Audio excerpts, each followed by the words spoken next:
en la computadora. Ok, estoy grabando. Sí.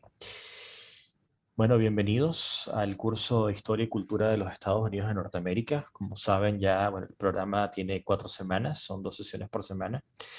2 de la tarde en Venezuela, ¿correcto? Uh-huh. De 2 a 3, una hora. Bueno, si tienen algún tipo de duda, algún tipo de sugerencia, algún tipo de recomendación para el curso, aquí estoy. Les dejo mi correo electrónico, no sé si lo tengan todavía del curso pasado, pero acá lo Sí. dejo por si acaso, si tienen algún tipo de sugerencia o necesitan hacerme saber cualquier cosa, ahí se los dejo. Y tengo, creo que tengo, sí, tengo el tuyo, Laura, y el de Hilda también lo tengo en el correo. Sí, definitivamente. Bueno, a ver, voy a compartir la pantalla para empezar. Ok, aquí, justo acá. De manera introductoria, a ver, bueno, tanto Hilda como Laura estuvieron en mi curso de historia y cultura británica, así que recordarán un poco de la historia de los Estados Unidos de Norteamérica, porque hablé sobre eso, fue parte del programa. ¿Qué recuerdan de esa clase sobre la historia de los Estados Unidos de Norteamérica? ¿Puedes repetir la pregunta, porfa? Sí, durante el curso de Historia y Cultura Británica, yo dediqué una sesión a hablar, una parte una de las clases que di, a dar información sobre la historia de los Estados Unidos. Hablé sobre la independencia de los Estados Unidos. ¿Recuerdan algo sobre esa clase? El barco del té. Ok, la fiesta del té de Boston. Ok, la fiesta del té de Boston, ¿qué más? Yo me recuerdo algún momento sobre los nombres de algunas ciudades, que también son ciudades o calles en Estados Unidos. Eso es algo que sí recuerdo. Y es tanta información que me da hasta pena, no me acuerdo. ¿Cuál nombre recuerdas de ciudad o de locación en los Estados Unidos? Bueno, me acuerdo de la idea, pero no me acuerdo de la ciudad. No sé si New Jersey o New York, una de esas, o sea, pero no me acuerdo realmente. Eh, Solo que yo me acuerdo cuando escuchamos esa información, dije, ay, es cierto, estos lugares se llaman así, y ahora cada vez que veo una ciudad, digo, ¿será que hay una en Inglaterra que se llama de la misma forma? O de ahí vino. Con esa idea me quedé. Sí. En cierta manera, eso es un comentario muy útil porque en cierta manera los topónimos más o menos orientan en la historia de esa parte de los Estados Unidos. Si uno ve los nombres en el mapa, buenas tardes, Nazaret, bienvenido.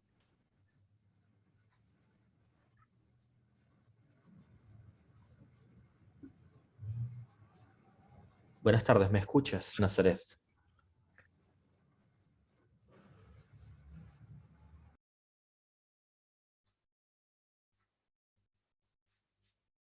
Bueno, si uno ve los nombres en el mapa, más o menos se puede orientar y puede darse una idea de qué tipo de territorio fue explorado, colonizado en los Estados Unidos de Norteamérica. Los Estados Unidos de Norteamérica fueron poblados, si se quiere, de derecha a izquierda, desde el este hasta el oeste. Si ven todo lo que es la parte del Canadá, verán que hay nombres en francés, en inglés también. Si ven lo que son los Estados Unidos de Norteamérica propiamente dichos, a partir de lo que sería el estado de Maine, que está en la frontera con el Canadá, verán que los nombres están en inglés, pero si se van más abajo y llegan a la Florida, están en castellano. Y si se van hacia el oeste, a lo largo de lo que es el Golfo de México, donde está el río Mississippi, donde está la Luisiana, y más allá, hasta llegar hasta la costa oeste, verán que están en castellano, la parte dominada por España. Entonces, se trata de una historia de la colonización de unas 3 o 4 naciones. Empieza de la siguiente manera. Yo me voy un poco más atrás de los tiempos de Colón, porque normalmente se dice que el que descubre América es Cristóbal Colón. Eh, Hay diferentes teorías. La más aceptada puede ser que hayan sido los vikingos los primeros europeos en llegar a América. Esto es algo debatible.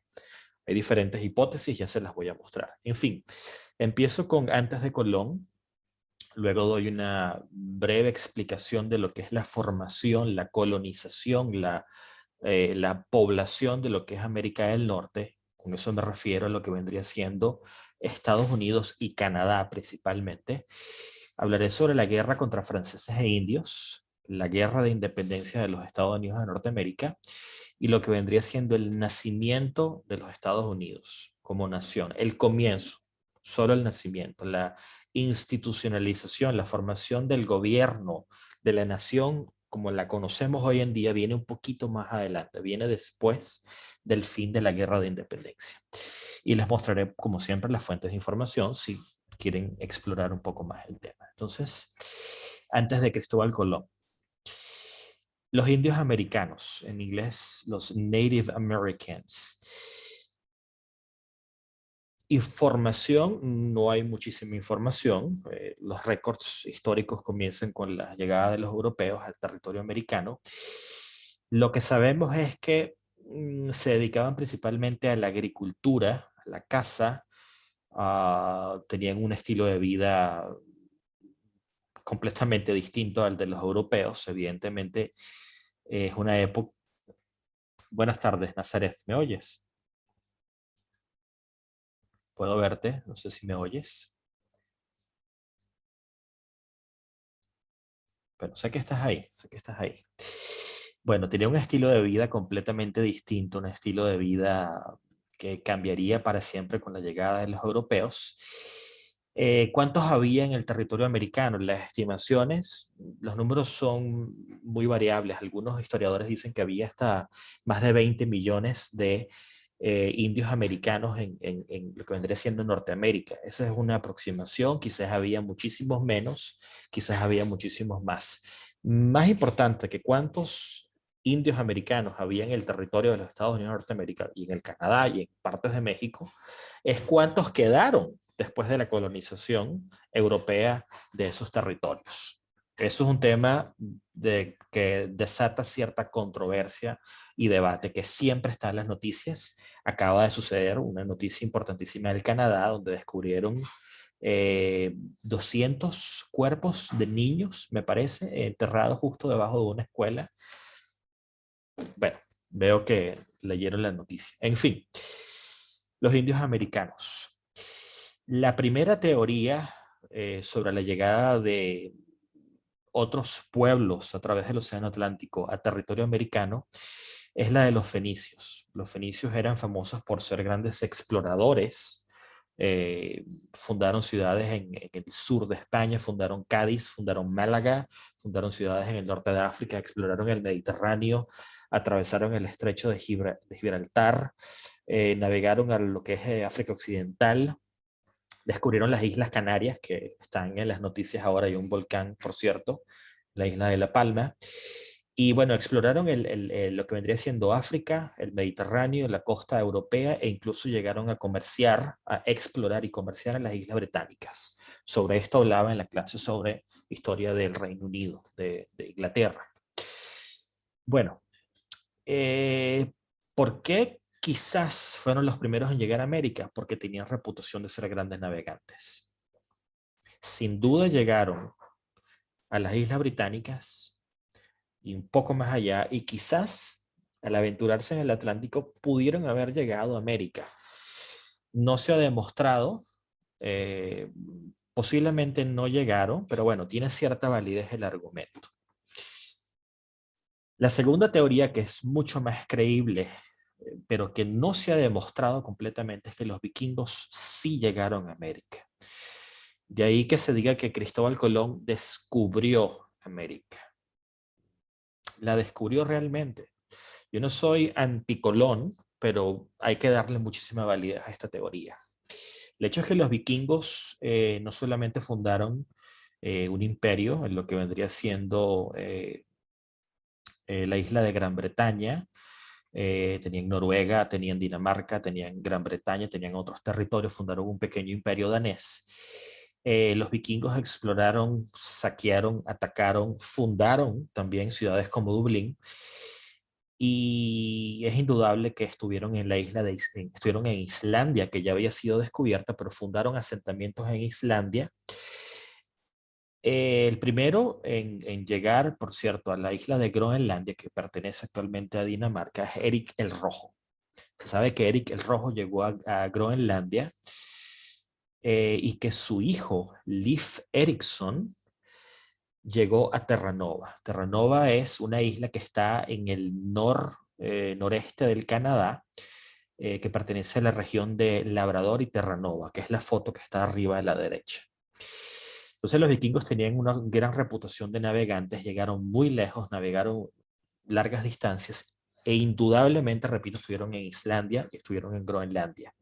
Si llegaron hasta Groenlandia, ¿por qué no iban a llegar hasta el Canadá? El nombre Groenlandia significa tierra verde. Groenlandia no tiene nada de tierra verde, pero posiblemente fue el nombre que le puso Erik el Rojo para tratar de llamar la atención, para atraer más colonos. En todo caso, repito, su hijo, Leif Erikson, divisó, desembarcó en una tierra, probablemente, repito, en lo que es Labrador y Terranova, que llamó Vinland.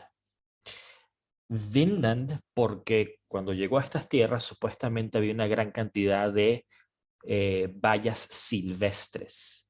Etimológicamente hablando, vin está emparentado con la palabra Wein, por lo menos del alemán, que significa vino, y land significa tierra. Entonces, por ahí la cosa apunta. La cuestión es que realmente en esa parte del mapa no hay producción de vino. Entonces hay como unas pequeñas contradicciones. Pero es muy probable que los vikingos hayan llegado a América. Y que el siguiente vikingo, un mercader que venía desde Islandia, de nombre Thorfinn Karlsefni, haya fundado el primer asentamiento europeo en el Nuevo Mundo. Se han encontrado restos de estos asentamientos, pero repito, la prueba no es definitiva.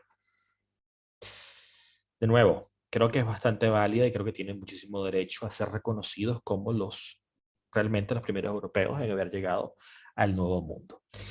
Tienen en pantalla una foto de Leif Erikson, un mapa de Terranova y Labrador y el típico barco vikingo. ¿Conocían esta teoría?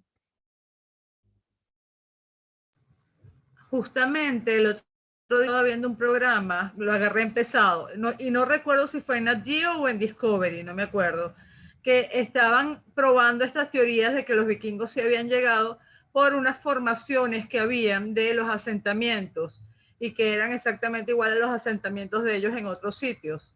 Y todavía quedan restos de eso. Y bueno, con los drones y toda esa historia se podía ver, se podía dibujar perfectamente el tipo de vivienda de ellos, que todavía quedaban ahí, o sea, Sí. se veía la marca en el piso. Sí. Estaban eso, probando que los vikingos se habían llegado a Norteamérica. Sí, sí. Es bastante probable, creo, repito, tiene muchísima validez y hay que decirlo, merecen muchísimo crédito. Lo que pasa es que, claro, el descubrimiento de Colón inicia la exploración y conquista a gran escala del Nuevo Mundo y lleva la información a territorio europeo. O sea, también Colón tiene muchísimo crédito. Claro. En cierta manera se ha robado, no se ha robado, se ha apoderado lo que es el descubrimiento de América. Pero si nos vamos al origen, América fue descubierta por los hombres que atravesaron el estrecho de Bering y poblaron el continente. Claro. Decenas de miles de años antes de los tiempos de los fenicios. Esos son los verdaderos descubridores de América. Bueno, primera teoría, bueno, primera y segunda teoría, los fenicios y los vikingos. Bueno, la formación de América del Norte, la de nuevo población y colonización se inicia con los viajes de Cristóbal Colón, quien descubre América en 1492, que realiza 4 viajes. Llega a la isla que llamaron, que entendieron como isla Guanaani, que es lo que se cree que es las actuales Bahamas, y explora lo que es el Mar Caribe. Llega a Cuba, llega a Puerto Rico, a la Española, que es la actual isla dividida en República Dominicana y Haití. Y repito, es punto fundamental, el punto de inflexión en la historia del Nuevo Mundo, el comienzo de la exploración y colonización del Nuevo Mundo, como lo puse. Se inicia una gira, una oleada de exploradores de diferentes países. España y Portugal dividen el territorio americano a través del Tratado de Tordesillas. Portugal toma lo que es actualmente vendría siendo el territorio de Brasil y España la línea divisoria hacia la izquierda. Pero eso no evitó que otras naciones también buscaran colonizar, buscaran tierras, territorios, riquezas en este nuevo mundo que todavía no estaban realmente claros de lo que habían descubierto. El primero de estas personas que me gustaría mencionar es Caboto, un explorador italiano de nombre Giovanni Caboto, en inglés se llama John Cabot, que explora lo que vendría siendo el noroeste del Canadá, de nuevo Terranova y Labrador en 1497, seguido de Ponce de León en 1513, que descubre la Florida. Estos exploradores que estoy colocando acá son los que estrictamente exploran territorio de los Estados Unidos de Norteamérica. Ojo con eso. Entonces, Caboto, el noroeste del Canadá, Ponce de León descubre la Florida y Verrazzano, Giovanni da Verrazzano, explora lo que vendría siendo la ciudad de Nueva York. Cabeza de Vaca, Álvar Núñez Cabeza de Vaca, explora lo que vendría siendo Texas y el norte de México, y es seguido por Francisco Vázquez de Coronado, que explora lo que vendría siendo el sudoeste de los Estados Unidos de Norteamérica. Pero lo más importante de la exploración de Coronado es que uno de los que lo acompañaba era García López de Cárdenas, que descubre el Gran Cañón del Colorado, que es la gran maravilla natural de los Estados Unidos de Norteamérica, un lugar que es increíble. Estuve ahí hace muchísimos años y es maravilloso. En fin, entonces hay una oleada de exploración, hay una gran cantidad de personas que le dieron forma a este nuevo continente. Puedo mencionar, por ejemplo, a De Soto, que es el primer europeo que llega al río Mississippi. Hudson explora lo que vendría siendo también la ciudad de Nueva York. En la ciudad de Nueva York hay un río llamado río Hudson. Frobisher, Cartier, Champlain, hay muchísimos exploradores, no los incluía a todos por razones lógicas. Los españoles fundan San Agustín en 1565, que es la que yo siempre defiendo como la ciudad más antigua de los Estados Unidos de Norteamérica. Fue un asentamiento que sobrevivió en el tiempo, sobrevivió a la colonización, a las hambrunas, a las enfermedades, a los ataques de los indios, y ahí se quedó y existe actualmente. Es la fotografía que está ahí abajo. Ciudad que me encantaría conocer, no he tenido la oportunidad. Entonces, este es el primer intento de colonización, el primer asentamiento del Imperio Español en tierras americanas, seguido por el primer intento de los ingleses, que vendría siendo Jamestown, fundado en 1607, toma el nombre del monarca de la época, Jacobo I. Jamestown, ciudad de Jacobo. Un asentamiento que pasa por tiempos muy difíciles, inclemencias del tiempo, hambrunas, sequías, ataques de los indios, enfermedades. Esto lleva inevitablemente a que, bueno, siguen los intentos de colonización, de expansión en territorio americano, y que se funda la primera colonia, Virginia, que se va a convertir en la más grande y más poblada y una de las colonias más importantes en el futuro, la futura revolución contra la corona británica. Las 13 colonias luchando contra Gran Bretaña. Es en estos días de la fundación de Jamestown cuando toma lugar la historia de Pocahontas y John Smith. ¿Conocen esa historia? Lo que Disney me enseñó, pues.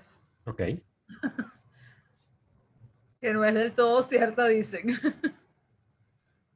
Pero ¿qué pasa en la historia de Pocahontas? Bueno, o sea, aparte de la parte de colonización y toda esa historia, creo que lo más importante es que Pocahontas termina en Inglaterra. O sea, que por eso tuvieron que sacar la segunda película, porque, ajá, o sea, echaste un cuentico ahí que no era nada, entonces tuvieron que sacar esa segunda parte. Sí. Pocahontas era la hija del líder tribal de nombre Powhatan. Era una niña de 12 años que John Smith era uno de los colonos que vivía en Jamestown y era como uno de los líderes, una de las personas más importantes en esta colonia. Se mete en problemas porque lo acusan de asesinar a un indio en una pelea entre los colonos y los indios. Pues mata a uno de ellos y lo acusan de asesinato, y cuando lo van a decapitar, Pocahontas pone la cabeza y le salva la vida. Pocahontas luego cambia de nombre, se pone de nombre Rebeca y viaja a Inglaterra. Pero creo que luego vive una vida un poco trágica. No conozco el resto de la historia, pero creo que es un drama, me parece. Creo que no le fue muy bien en el Nuevo Mundo. Yo lo que he escuchado es que ella muere joven y no sé si tuvo unos abortos también. Una historia creo que muere como a los 23 o 24 años. Sí, sí. Aunque ahora yo no Sí. sabía que tenía 12 años, por lo Sí. tanto que para esa época, obviamente la calidad de vida tal vez no era hasta los 60, sino capaz hasta los 45, especialmente siendo indígena, pero 20 todavía seguía siendo muy joven. Claro. Y fuerte. Sí, sí, se convirtió fue cristianizada, cambió de nombre, cambió de vida, de estilo de vida, y bueno, fue llevada a la isla de Gran Bretaña en unos tiempos turbulentos. O sea, el estilo de vida cambió radicalmente para ella. Estoy seguro que no se pudo adaptar. De ahí que muy probablemente haya tenido una vida trágica. Pero no he leído mucho sobre eso, de los tiempos posteriores a lo que es Jamestown. En esencia, bueno, esa es la vida de Pocahontas. El episodio cuando salva a John Smith. Yo no he visto la película de Disney, Laura, pero bueno, sé que la relanzaron hace poco, si no me equivoco. Bueno, entonces sigue esta expansión. Los españoles siguen explorando, fundando ciudades, fundan Santa Fe en 1610. Los franceses también querían una porción de territorio y conquistan y hacen asentamientos de lo que vendría siendo Francia.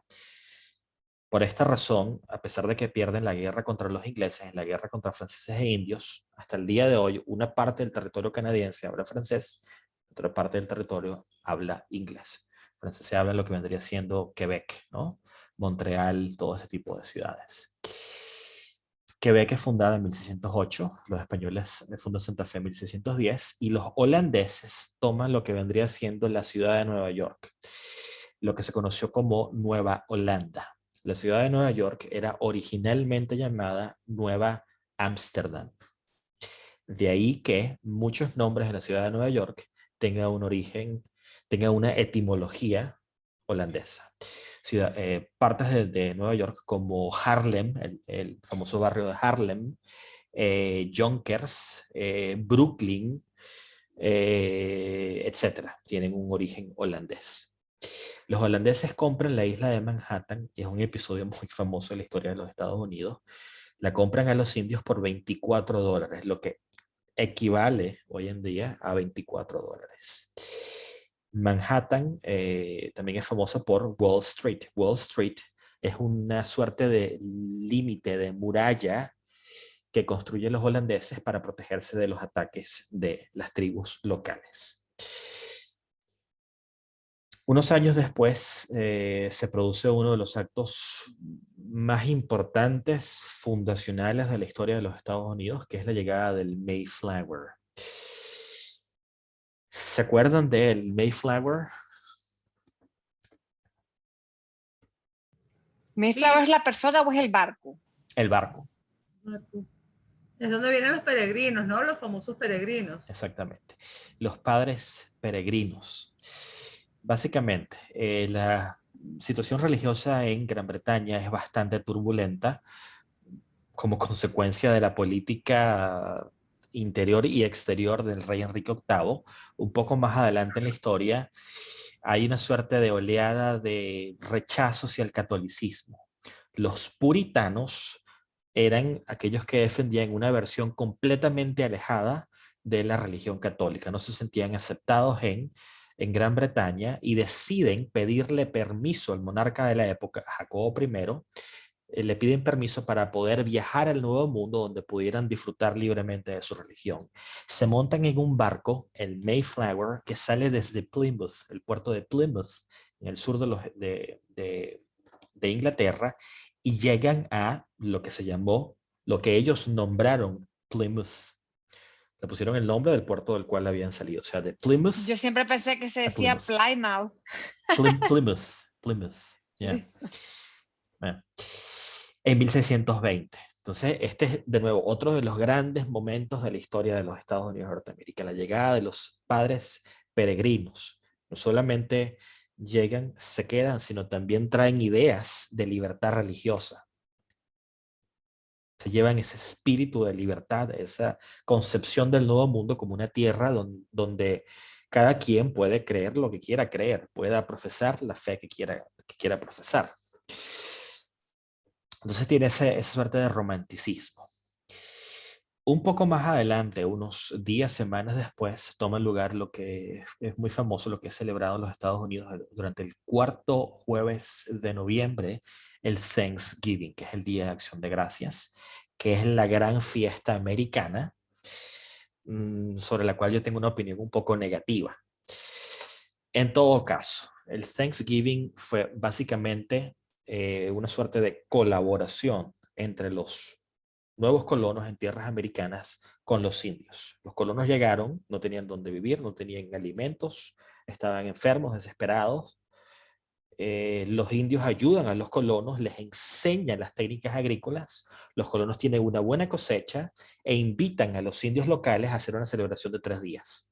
Se reúnen y este es el nacimiento de, bueno, el origen del Thanksgiving. Tengo una opinión negativa sobre el Thanksgiving porque se ha atacado demasiado a la figura de Cristóbal Colón últimamente, recientemente, cuando realmente al pasar muchos años, estos mismos colonos le quitaron las tierras a los indios en la construcción de los Estados Unidos de Norteamérica. Entonces, creo que hay muchísima hipocresía en la celebración del Thanksgiving.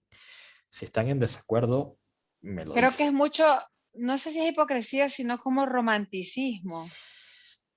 Porque es como la idea de que el pavo es lindo, y el pilgrim va caminando donde el indio, y entonces somos todos tan felices, y ahora como quieren incorporarlo tanto esta universalidad de los Estados Unidos, que es el país más universal que hay, entonces le dieron ese toque como de, es el momento que todos nos encontramos, solamente que el origen no es el correcto. Yo creo que si uno le cambiara de que realmente ese no es el origen, pero la festividad es muy importante y muy hermosa, está bien, solo que no, el pavito, el indígena y el peregrino no andaban felices todos.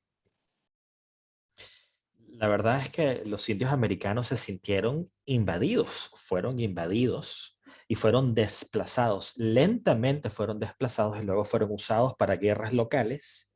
Había conflictos entre ellos, pero fue una reacción muy natural. Yo no dudo de la validez y la importancia de la fiesta y yo amo los Estados Unidos de Norteamérica, por eso estoy dando este curso.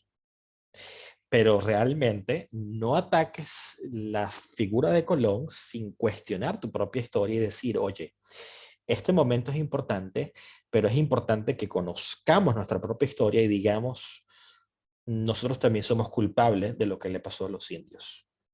La población se redujo dramáticamente a lo largo de los años. La última estimación, bueno, por lo menos en el libro de historia que yo tengo, es que la población indígena es actualmente de menos de 1 millón.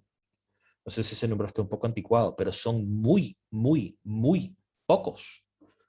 La mayoría son caucásicos, seguidos por afroamericanos y seguidos por hispánicos aproximadamente. No, creo que hay más hispánicos en este momento que afroamericanos. Los Native Americans son una minoría microscópica en el territorio americano. Bueno, entonces estas naciones europeas, estas potencias europeas siguen expandiéndose. Se fundan las colonias de Maryland, Massachusetts, Connecticut, Rhode Island, Delaware, Carolina del Sur, Carolina del Norte, etc.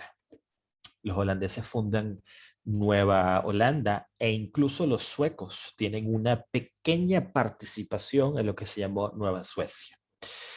Eso es algo muy, muy peculiar, algo que no se recuerda muchísimo porque realmente duró muy, muy poco. Pero también quisiera tomar un pequeño territorio en los Estados Unidos de Norteamérica.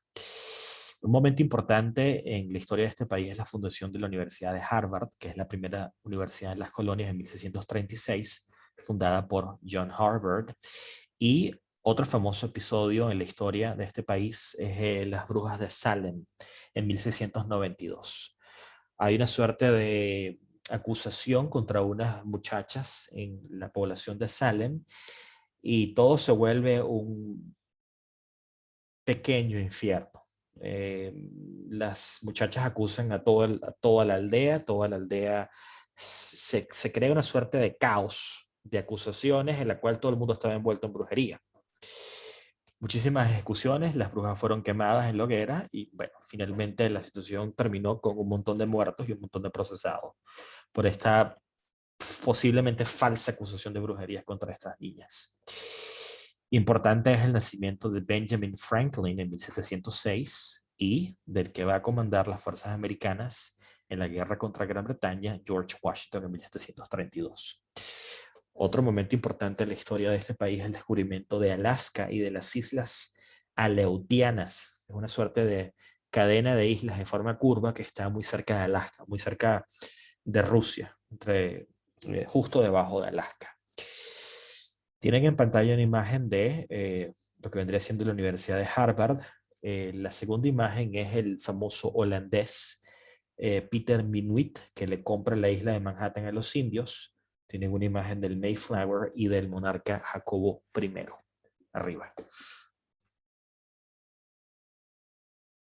¿Comentarios hasta ahora? ¿Dudas? ¿Preguntas?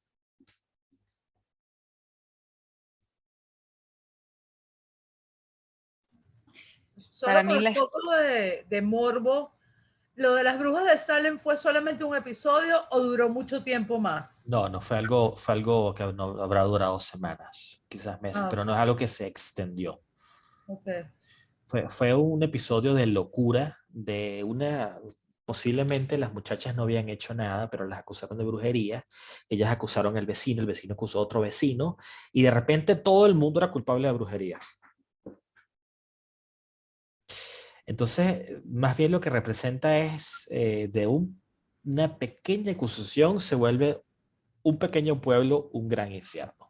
Eso fue lo que pasó. Salem es una locación en el estado de Massachusetts, por cierto. De nuevo, rodeado de historias, mitos, historias de brujas, de brujería y todo esto. Vale. La guerra contra franceses e indios. Básicamente, las colonias británicas contra Francia. Las 13 colonias luchando una guerra de Gran Bretaña contra Francia. Una de las interminables guerras que tiene que luchar Gran Bretaña. Para mí la mayor parte de la historia de estas dos naciones ha sido una historia de guerras, aunque ahora hay tiempos de paz, pasaron toda la vida peleándose. Más de 100 años, por ejemplo, en la Guerra de los 100 años, sobre la cual hablábamos en el curso de Historia de la Monarquía Británica. Las causas, las dos naciones luchan por el control del valle del río Ohio y es que no puedo leer la siguiente frase, y la dominación de los territorios en América. Repito, los franceses tienen lo que es Canadá y los británicos tienen lo que es los actuales Estados Unidos de Norteamérica. Viene la guerra, resultan victoriosos los británicos. Esto va a ser uno de los antecedentes más importantes para la futura guerra de independencia. Te voy a explicar por qué. Consecuencias de la guerra, bueno, Francia termina cediendo Canadá, lo que se conocía como Nueva Francia, que hasta el día de hoy, por cierto, los canadienses reconocen al monarca británico como monarca, en este caso la reina Isabel II. Entonces Francia cede Canadá a Gran Bretaña y España pierde la Florida. Más adelante la va a recuperar justo al terminar la guerra de independencia de los Estados Unidos de Norteamérica. esta guerra marca el fin del poder político y militar de Francia en Norteamérica. Entonces son completamente expulsados de este territorio y más adelante van a intentar volver, van a sabotear a los británicos al ayudar a las 13 colonias a independizarse de Gran Bretaña. Esta guerra terminó con el Tratado de París en 1763 y de nuevo es el preludio, es el antecedente, los años justo antes de la Guerra Revolucionaria Americana. Si les llama la atención el tema contra franceses e indios, que bueno, es un poquito más largo, pueden ver la película que está en pantalla, El último de los mohicanos, que está basada en una novela muy famosa escrita por James Fenimore Cooper, de nombre El último de los mohicanos, que describe los tiempos de la guerra contra franceses e indios y lo que es el estilo de vida y la expansión de las colonias hacia el oeste. O sea, esta es una película que salió en los años 90, por cierto. Está muy buena, está muy interesante. Protagonizada por Daniel Day-Lewis. Tienen en pantalla también una imagen de la actual ciudad de Nueva Orleans, en Luisiana, que eran territorios controlados por el Imperio Español, que luego pasaron a manos de Francia. Actualmente son parte de los Estados Unidos de Norteamérica, y una foto del primer ministro británico de la guerra contra franceses e indios, Sir William Pitt, el Viejo. Esta guerra que gana Gran Bretaña justo al final, casi la pierden, va a llevar inevitablemente a tensiones que van a provocar la rebelión y la posterior guerra e independencia de los Estados Unidos de Norteamérica, que es la gran derrota, la gran pérdida del naciente Imperio Británico. Esta guerra va a ir de 1775 a 1783. ¿Recuerdan algo de esta guerra? Mencionaron ya la fiesta del té de Boston, por ahí. ¿Qué otras cosas recuerdan?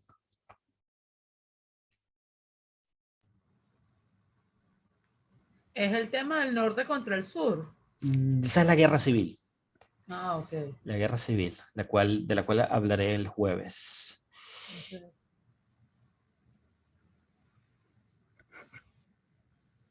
Yo solo recuerdo lo del té, que botaron el té ahí en la playa, pero realmente no sé mucho de esto. Vale, vale. La guerra de independencia americana. Bueno, el momento más importante en la historia de los Estados Unidos, si se quiere. Esencialmente es una guerra civil. ¿Por qué una guerra civil? Bueno, por muchas razones. Los colonos, que, bueno, realmente no todos eran, eran descendientes o algunos habían nacido en las Islas Británicas. Muchos eran de origen holandés, o muchos eran de origen francés, otros eran de diferentes orígenes. Se trata de una lucha contra la madre patria, pero también se trata de una lucha contra los mismos habitantes en territorios americanos. Había dos grupos, los rebeldes, que eran los patriotas, y los leales, aquellos colonos que seguían siendo leales a la corona británica. ¿Qué es lo que pasa en la guerra? Las 13 colonias, de nuevo, Rhode Island, Connecticut, Massachusetts, Nueva York, Nueva Jersey, Carolina del Norte, Carolina del Sur, se unen para luchar contra la corona británica. ¿Qué querían? La independencia. ¿Siempre quisieron la independencia? Bueno, realmente no. Esto fue sucediendo a medida que iban aumentando las tensiones. ¿Por qué querían la independencia? Por muchas razones. Inglaterra, bueno, el Imperio Británico estaba pasando por una mala situación financiera e intenta sacarle dinero a las colonias, intenta controlar el comercio, intenta eliminar el contrabando, intenta imponer impuestos, intenta imponer una serie de medidas que van a tener muy mala aceptación en la población. Las 13 colonias se organizan lentamente. De nuevo, había un poco de división. Algunos estaban a favor de que Inglaterra ciertamente regulara las colonias, pero otros estaban a favor de que se independizaran completamente.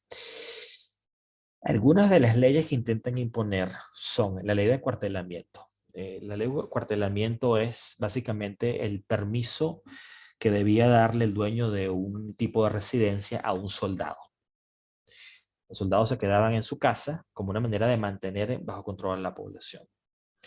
Es una medida que nadie iba a aceptar, nadie iba a querer aceptar tener casacas rojas metidos en su casa. Esto se aplicaba principalmente a los alborotadores, a la gente que estaba buscando, provocando a la corona británica.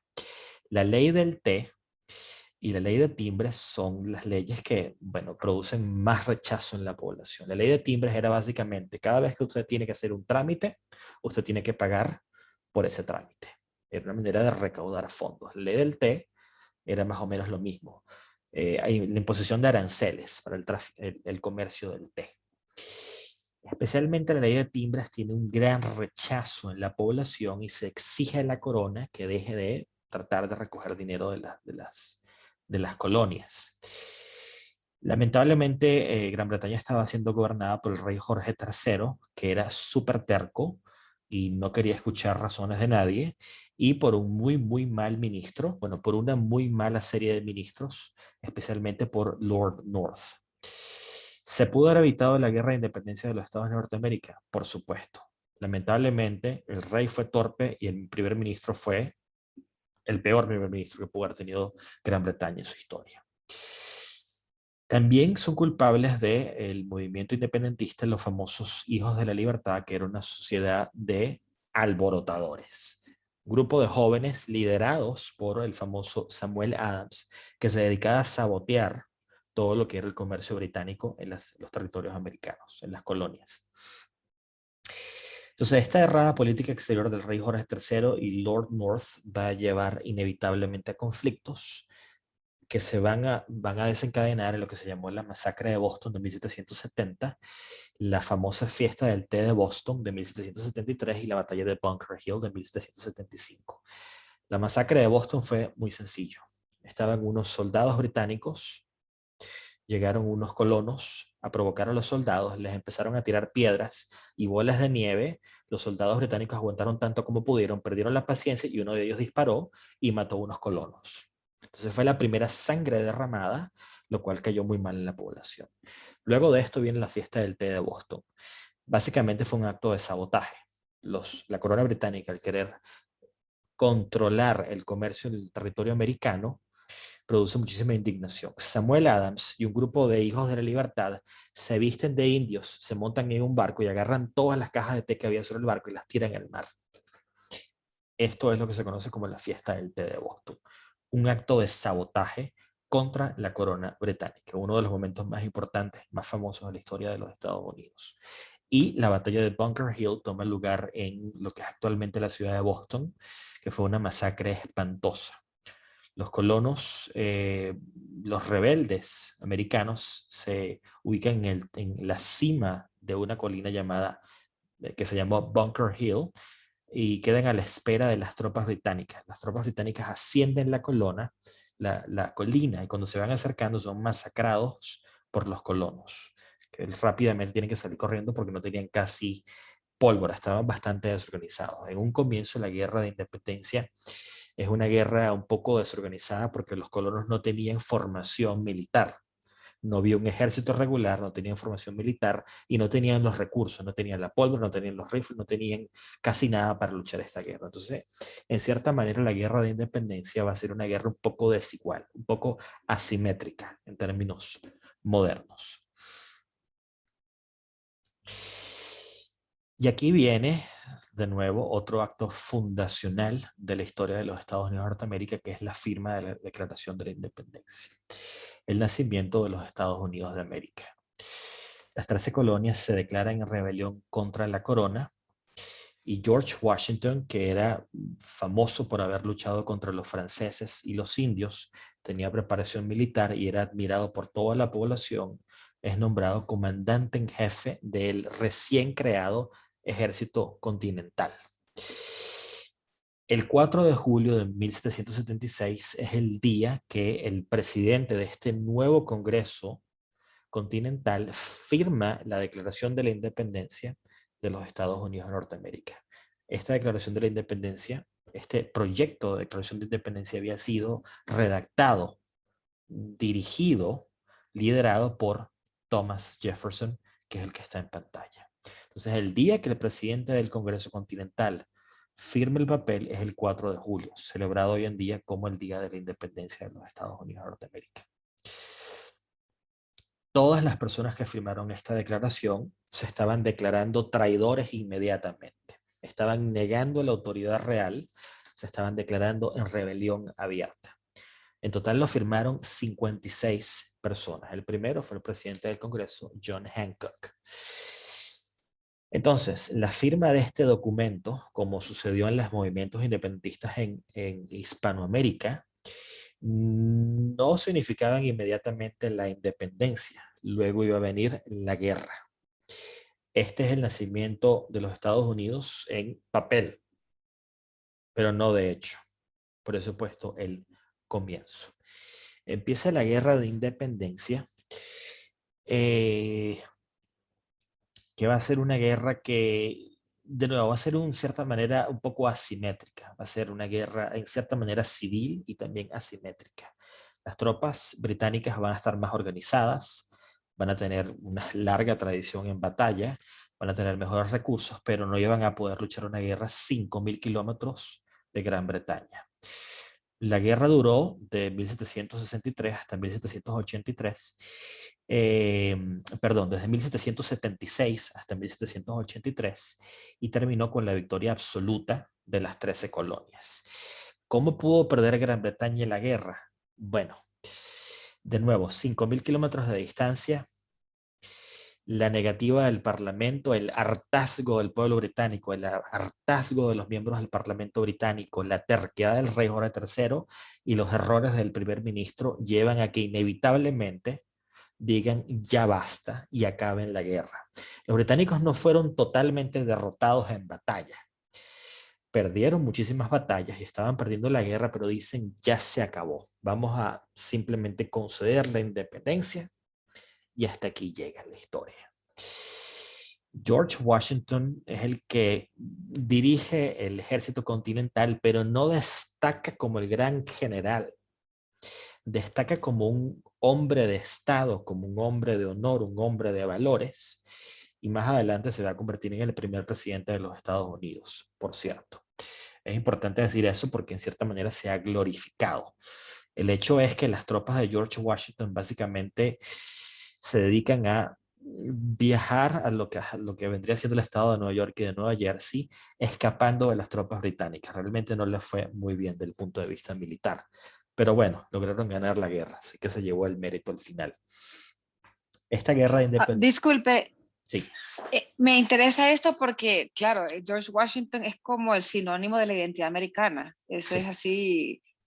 Entonces, Sí. si él, por qué él es la figura insigne, si no porque fue uno de los firmantes, ¿por qué exactamente él, si ya vemos que militarmente no fue el gran Sí, héroe, sí, ¿verdad? sí, sí, sí. Estrictamente, militarmente, a él lo corretean, literalmente lo corretean por los estados de Nueva Jersey y de Nueva York. Claro, las tropas no tenían la formación militar, no tenían la tradición militar europea típica de la época. No les fue tan bien en el campo de batalla, pero sí era admirado por las tropas. Era admirado por sus tropas del ejército continental y también era admirado por la población. Había participado en la guerra contra franceses e indios y era respetado por todo el mundo y era un hombre que fue, más adelante fue llamado el Cincinnato americano. Se le llamó el Cincinnato americano porque está basado en una historia de un famoso dictador romano que es llamado de su granja a comandar un grupo de fuerzas y a derrotar al enemigo. Algo parecido hizo él. El tipo vivió una vida muy tranquila, lo llaman a que comande las fuerzas americanas, el ejército continental, y los lleva a la victoria. Y a pesar de que los lleva a la victoria y gana la guerra, él decide en cierta manera no contaminarse con la victoria y alejarse del poder que le iba a brindar la victoria. Y por esto, en cierta manera, ganó el respeto de los americanos y por esto lo nominan como presidente de los Estados Unidos de Norteamérica y se convierte en presidente de los Estados Unidos de Norteamérica. Entonces es un tipo que no se contamina, no se deja llevar por la política, no se deja llevar por la victoria, por el poder. De ahí la alta estima de los americanos hacia la figura de George Washington.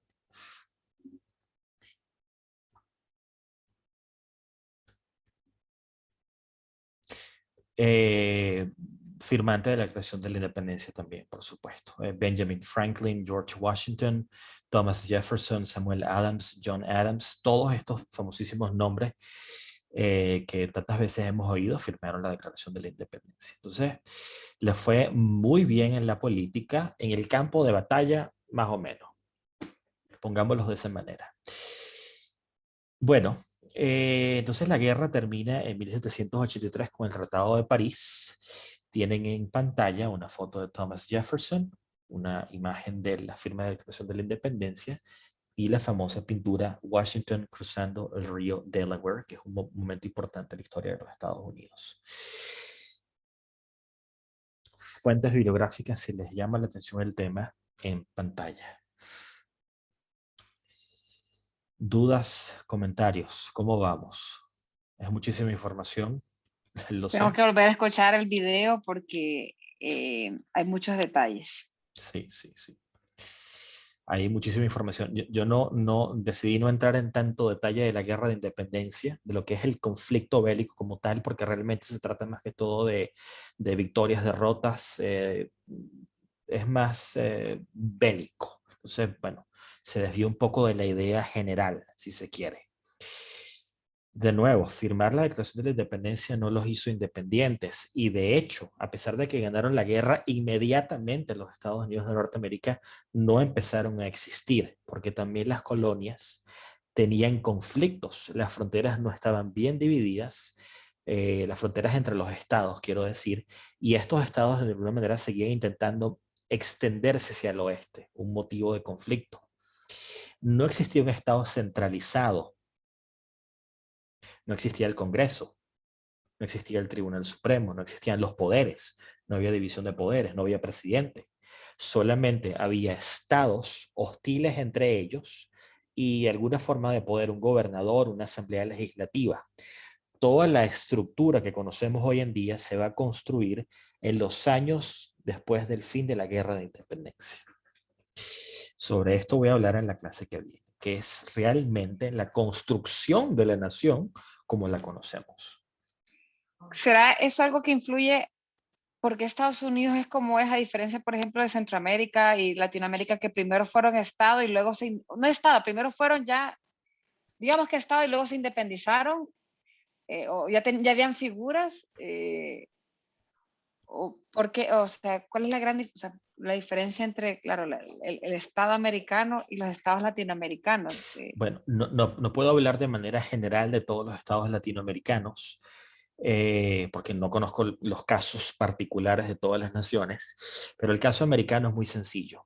Los estados americanos pasan las 13 colonias de ser una confederación, de ser 13 colonias unidas contra un enemigo común, contra Gran Bretaña, 13 colonias con 13 gobiernos distintos, unidos solamente por una causa, pasan de tener ese modelo, lo que se llamó los artículos de la Confederación, pasó a convertirse en una colección de estados unidos bajo un gobierno, que es el actual gobierno federal.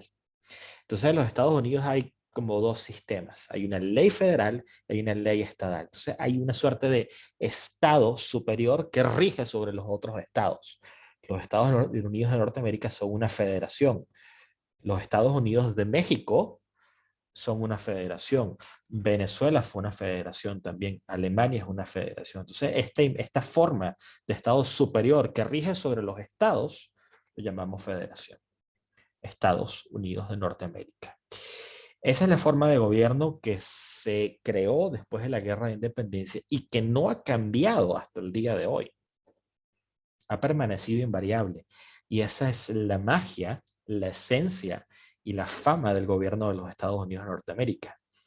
Que lo que estos señores crearon después de la guerra se ha mantenido, se ha respetado, no se ha violado. El alma de la nación también está en su constitución, en sus enmiendas, las famosas enmiendas de las cuales hablaré en las clases que vienen, y del espíritu, de los valores de la nación, los valores de libertad religiosa, de libertad individual, que están recogidos en la Constitución, que se reflejan en las enmiendas, por cierto, y bueno, toda la imagen que tenemos de los Estados Unidos. Para mí, hay momentos importantes en su historia que he mencionado, como el Mayflower, el Thanksgiving, etcétera, pero para mí lo más importante, el momento más importante para los Estados Unidos como nación es realmente el fin de la guerra y la construcción del Estado, que repito, sigue existiendo hoy en día, que permanece invariable con sus pros y sus contras. Uno de esos contras es el famoso sistema electoral que la gente odia, que son los famosos colegios americanos, que no es un voto directo, sino es un sistema que no tiene nada que ver, por lo menos, con el sistema en Venezuela. Sí, es Laura. un sistema que solamente ellos entienden, la verdad que cuesta mucho entenderlo bien. Sí, Creo que es un poco por peso de estado, peso electoral, o sea, sí, peso, pero hay unos estados que son más conflictivos que, o sea, es sí, complicado, es sí. complejo. Los electores, está el tema de los electores. La gente vota por estados y los estados tienen un número de electores, tienen un número de colegios electorales. Pero depende del estado, hay estados que tienen más colegios electorales, votos electorales que otros. Creo que California es el que más tiene, si no me equivoco. Eso también va en función del tamaño de la población, si no me equivoco. En todo caso, el hecho de que se vote más por Laura no quiere decir que Laura vaya a ganar. Porque si Laura no gana los estados que le va a dar el número de votos suficientes para ganar la presidencia, y de ahí que tanto se haya criticado algunas elecciones.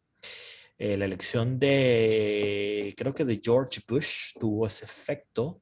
Creo que la que perdió Al Gore, si no me equivoco, que sacó más votos que Bush, me parece que fue algo así.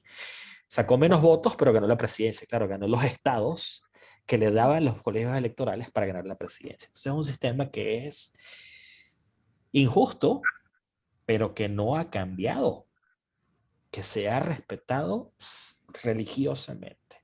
Sí. A diferencia de otros países donde las reglas se cambian por elección.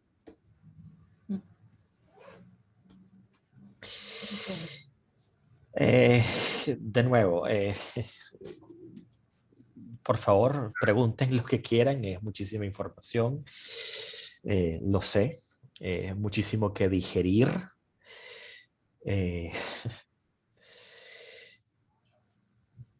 cuando quieran me preguntan, yo puedo aclarar cualquier punto, algún otro tipo de comentario, duda. Yo creería que para la próxima clase voy a preparar un poco más de preguntas porque no había revisado bien en qué momento íbamos a empezar de la historia de Estados Unidos. Entonces creo que como que tengo que prepararme un poco más para anticiparme a las preguntas. ¿Qué sigue ahorita en la próxima clase? Laura mencionó la guerra civil que va a ser un poco más adelante, 1861-1865, que es el siglo XIX. Hablaré de nuevo, sobre lo que es el Estado federal, la construcción de los Estados Unidos. Hablaré sobre algunos personajes políticos importantes como Hamilton, Jefferson y las diferentes visiones del Estado. Los mencionaré un poco por encima. Hablaré sobre la guerra civil, hablaré sobre el siglo XX, el crash del año 29, la Segunda Guerra Mundial, la Primera Guerra Mundial, el siglo XX principalmente, todo lo que es la Guerra Fría también, los escándalos, la presidencia de Clinton, todo lo que ya es siglo XIX y siglo XX. Hay mucho que repasar para poder hacer preguntas, porque hay muchas preguntas, sí las hay, pero hay que repasar, hay que Bueno, ponerse en ahí tienes un tema, la guerra civil. sí. Ahí tienes un tema que es importantísimo, cuyas consecuencias vivimos, bueno, experimentan los americanos en el presente. Sí. Cada semana, cada mes, quitan una escultura, una estatua de un personaje de la guerra civil, principalmente en los estados del sur. ¿Por qué en los estados del sur? Pregunta, ¿por qué en los estados del sur? Por la esclavitud, por el Por tema la de la esclavitud, esclavitud. exactamente. Las algodoneras, sí. Exactamente. La esclavitud es el punto más importante, uno de los motivos que provocan la guerra civil. La esclavitud empieza a desaparecer, a ser rechazada principalmente en los estados del norte, pero persiste, continúa en los estados del sur. Esto lleva inevitablemente a la guerra civil y a un momento de fragilidad en el gobierno de los Estados Unidos, en la nación. El país queda dividido entre los estados del norte, la Unión Federal, y los estados confederados del sur. La guerra va de 1861 al 65. Y bueno, to be continued. Bueno, guerra civil, siglo XIX. Daré algunos tips históricos sobre el siglo XIX. Mencionaré algunos presidentes como Abraham Lincoln, que es muy famoso, que fue asesinado. Hablaré sobre la Primera Guerra Mundial, la breve participación de los Estados Unidos en la Primera Guerra Mundial, sobre la Segunda Guerra Mundial, la invasión de Normandía, por ejemplo. Hablaré sobre la Guerra Fría, la carrera espacial, la crisis de los misiles con Cuba. Hablaré sobre el escándalo de Watergate del presidente Richard Nixon. Hablaré sobre la guerra de Vietnam. Hablaré sobre la presidencia de Clinton y de Barack Obama, y sobre el 11 de septiembre, que se acaban de conmemorar 20 años, porque es que hay que mencionarlo porque es importantísimo. Esa será aproximadamente la clase. Y sobre la guerra de 1812, lo que se conoció como la Segunda Guerra de Independencia de los Estados Unidos. Ya verán qué fue lo que pasó. Y otros tips históricos sobre la nación. Ya verán.